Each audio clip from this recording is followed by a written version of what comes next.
ഭാരതം സന്ദർശിക്കാൻ ഒരുങ്ങുന്ന ടെസ്ല മേധാവി ഇലോൺ മസ്ക് രാജ്യത്ത് $2-3 ബില്യൺ പദ്ധതികൾ പ്രഖ്യാപിച്ചേക്കുമെന്ന് റിപ്പോർട്ട്. ഭാരതത്തിൽ ടെസ്ലയുടെ പുതിയ ഫാക്ടറി സ്ഥാപിക്കുന്നതിന്റെ ഭാഗമായിട്ടാകും നിക്ഷേപം നടത്തുക. അടുത്തയാഴ്ചയോടെയാണ് ഭാരതത്തിലെത്തുന്ന മസ്ക് പ്രധാനമന്ത്രിയുമായി ചർച്ച നടത്തുക. വിവരങ്ങളുമായി ഹരി ചേരുന്നുണ്ട്. ഹരി, ഇതുമായി ബന്ധപ്പെട്ട് നമുക്ക് ലഭിക്കുന്ന വിവരങ്ങൾ എന്തൊക്കെയാണ്? തീർച്ചയായും ലക്ഷ്മി, ഈ മാസം അവസാനത്തോടുകൂടി ഇലോൺ മസ്ക് ഇന്ത്യയിലേക്ക് എത്തുമെന്നാണ്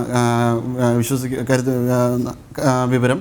$2 മുതൽ $3 ബില്യൺ നിക്ഷേപമാണ് അദ്ദേഹം ഇന്ത്യയിൽ നടത്താൻ ഉദ്ദേശിക്കുന്നത്. അപ്പോൾ ഇതോടുകൂടി 2% നിലവിലെ ഇലക്ട്രിക് കാറിൻ്റെ വിപണി ഇന്ത്യയിൽ. ഇത് 30% എത്തും ഇതോടുകൂടി. അതുമാത്രമല്ല, ഇതുമായി ബന്ധപ്പെട്ട് ആഭ്യന്തര വിപണിയിൽ തന്നെ വലിയൊരു ചലനം സൃഷ്ടിക്കാൻ വളരെ ഒരു സാധ്യതകൾക്ക് കളമൊരുങ്ങിയിട്ടുണ്ട്. അതായത് 5 വർഷത്തോളം ഇന്ത്യയുടെ ഒരു ആഭ്യന്തര മൂല്യവർദ്ധനവ് 50%-ലെത്തിക്കാനാണ്. ഇത് വലിയ രീതിയിലുള്ള ഒരു ആഭ്യന്തര വിപണിയുടെ കുതിച്ചുചാട്ടത്തിന് തന്നെ കളമൊരുങ്ങും. നമ്മുടെ മേക്ക് ഇൻ ഇന്ത്യയിലും ആത്മനിർഭർ ഭാരത് ആയാലും ഒക്കെ ഇതിൻ്റെയൊക്കെ വലിയ രീതിയിലുള്ള വർധനവിനാണ്, വലിയ രീതിയിലുള്ള വിപണി മൂല്യത്തിൻ്റെ വർധനവിനാണ് ഇത് കാരണമാകുന്നത്. അത് ഇന്ത്യൻ സാമ്പത്തിക മേഖലയിലേക്ക് വലിയ രീതിയിലുള്ള ഗണ്യമായ ഒരു വർധനവ് തന്നെ ഇതുമായി ബന്ധപ്പെട്ട് ഉണ്ടാകും.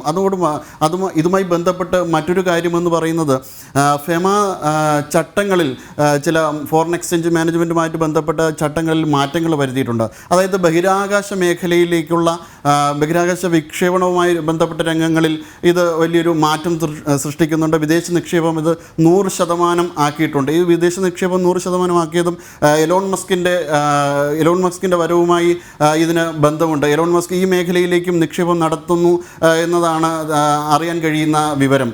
അതോടൊപ്പം തന്നെ അദ്ദേഹത്തിൻ്റെ കമ്പനിയായ സ്റ്റാർലിങ്കിന് ഇന്ത്യയുടെ ഇൻ്റർനെറ്റ് മേഖലയിലേക്കും ഒരു നിക്ഷേപം നടത്താൻ ഉദ്ദേശിക്കുന്നുണ്ട്. മൊത്തത്തിൽ നമുക്ക് അറിയാൻ കഴിയുന്നത് ഇലോൺ മസ്കിൻ്റെ വരവോടുകൂടി ഇന്ത്യയുടെ വിപണിയിലേക്ക് കാര്യമായ ഒരു ചലനം സൃഷ്ടിക്കപ്പെടും എന്നാണ് കണക്കാക്കുന്നത്. ഹരിയാണ് വിവരങ്ങൾ നൽകിക്കൊണ്ടിരുന്നത്.